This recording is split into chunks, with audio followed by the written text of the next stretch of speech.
Just that amount in scours alone is more than what this shield.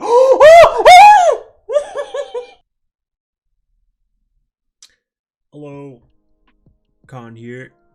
Just wanted to talk to you guys about what I've been doing for the league, what my plans are for the remainder of the league, and what my plans are for other games. Right now, I'm playing the most and biggest damage build I think I've ever played in PoE. It is Spectral Shield Throw, specifically Phantasmal Spectral Shield Throw. It is enabled this league by the Crucible passive tree, which is huge. I hate the Crucible league. I love the tree for this build. Most of the builds I've played this league, they literally haven't had a single node Spectral on a tree except for this one. The reason why Crucible is so powerful for this build specifically is the interaction between Phantasmal Spectral Shield Throw and the Crucible passive tree. The Crucible passive tree allows you to get 1,000+ energy shield on a shield that has no business having 1,000+ energy shield, along with that shield also having 2,000+ armor. This adds up to a large base physical damage along with 1,000, and I mean 1,000 or more crit multi. It is again the biggest damage build I think I have ever played this league, and if you're watching the footage in the background, you'll see that bosses absolutely melt even on a mapping setup with Mage Blood. Generally, people use the Vigilance belt for more damage. It adds about 8 to 10 million Uber Pinnacle boss DPS, but it is unnecessary. It is absolutely unnecessary DPS. You'll see later when you start seeing some Eaters and some Mavens that bosses just melt even with Mage Blood equipped and missing the 8 million or so Uber Pinnacle boss DPS. Now, the build, as you're seeing in the background, the current status that it's at is very expensive. I think I've sunk maybe 300 or so divines between the chant scours and the shield, the unique jewels that allow you to just yoink the charges from the other ascendancy, making your attack speed, movement speed, etc. just ultra bonkers. Later I'll show you some budget options that allow you to scale your build into just massive damage. You'll start off with a respectable Spectral Shield Throw. You're not going to be doing, tens of millions of DPS to Pinnacle bosses, but you're going to be able to get through the content at least. Maybe 1 million or 2 Uber Pinnacle boss DPS by POB standards. You don't need a Mage Blood. You can literally buy a 2C belt off the trade chat that'll just give you millions of DPS on its own just by having a proper flask and ore set up along with your Spectral Shield Throw. Now, one of the interesting things about this build is that the interaction between the Crucible passive tree and the Phantasmal Spectral Shield Throw. However, there's a jewel that literally gives you crit and crit multi based off the defensive stats on your shield. And because of the Crucible passive tree is allowing your defensive stats on your shield to be ultra bonkers, you are capped crit by just having one jewel socket node spec'd on your tree. You are capped elemental avoidance by having one jewel node spec'd on your tree. You get 800 or so crit multi by having one jewel node spec'd on your tree. Mind you, it's the same jewel node that allows you to get 100% crit. It is absolutely bonkers.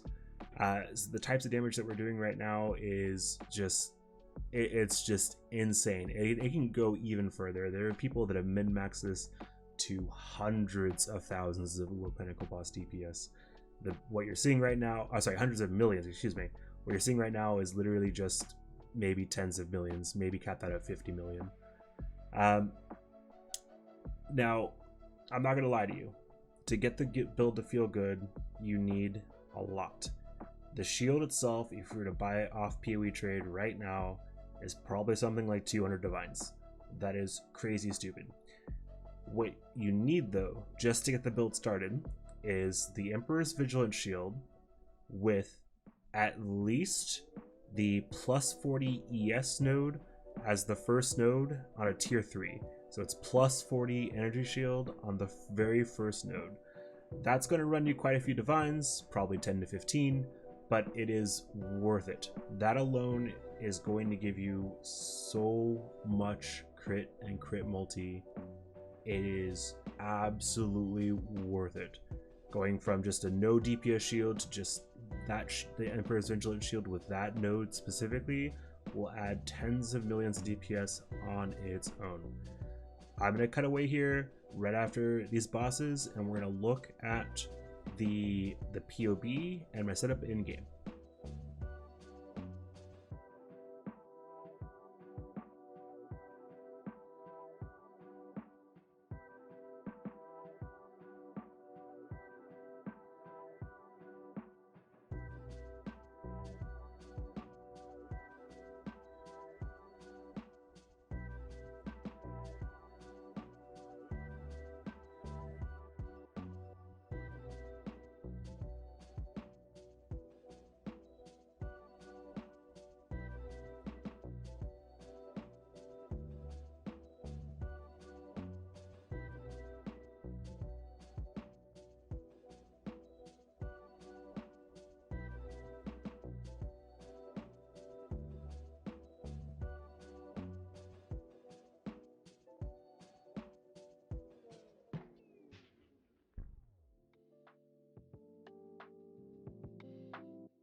Alright, so this is the path of building.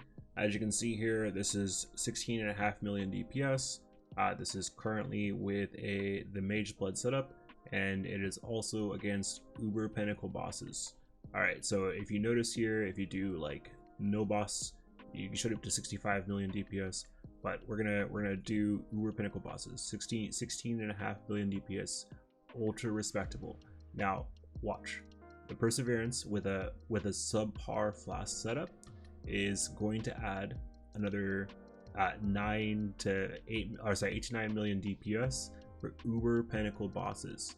You turn that off, you just go to normal non-boss, so you get just shy of 100 million DPS.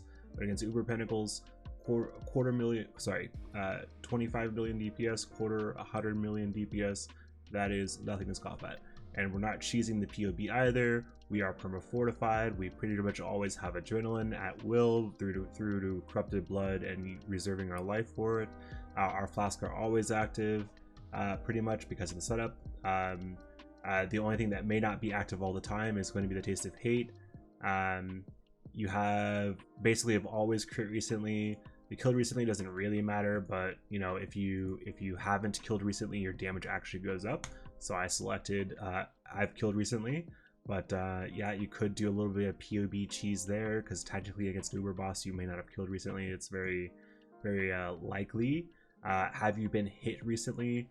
That doesn't matter. As you can see, your skills, I mean, if you've hit with the skill, it has forked, so that's always going to be a thing. The projectile travel distance 10 is like the minimum distance for pretty much anything in this game. It's just always going to travel a distance of 10 at a minimum before something can interact with something. The enemy is basically always blinded because of our flash setup.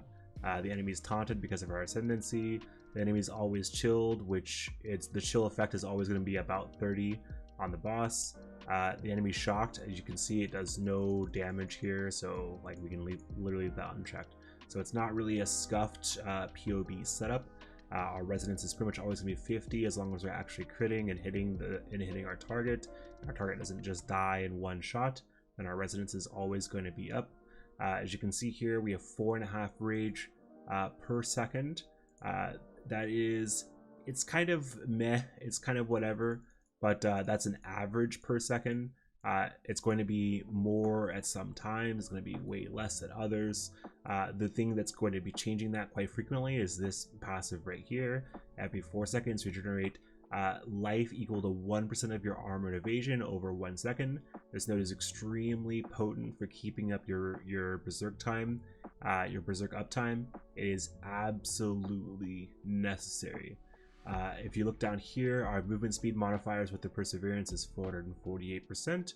With the challenger charges up, without the perseverance and with the mage blood, still 448%. But this mage blood is actually going to allow you to keep this flash setup up all the time.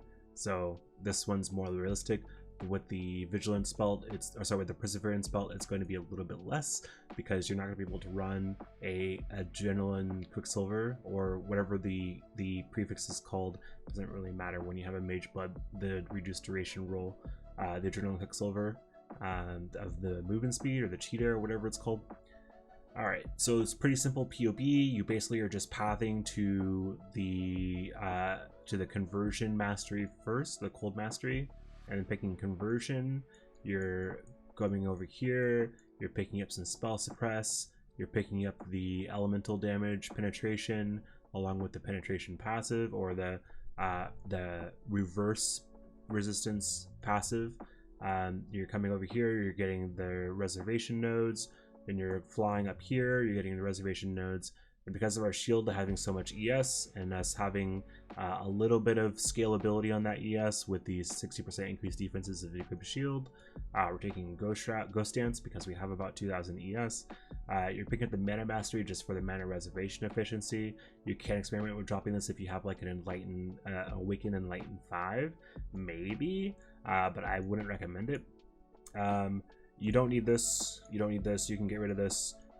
You can do whatever you want with those last 3 points. Basically what I have done is I've taken the life mastery, the 50%. I've never seen anybody actually take this, but sure you can. I've also taken the mastery that gives you low life counting at 55%, because sometimes Corrupted Blood doesn't reserve enough life for you to actually proc adrenaline. So you may need this in order to get your adrenaline up and going. And then one thing you could also do is the crit multi or the +3 crit gens from this mastery. If you don't feel like any of that at all, what you could do is you can take the ore mastery and just do the effective ores. 10% increased effect on you. That's really good if you're wearing the perseverance belts. If you're not, then I would probably consider something else. Alright, anyways, that's probably a really long video for a very simple build to play. You just need 3 items to get going.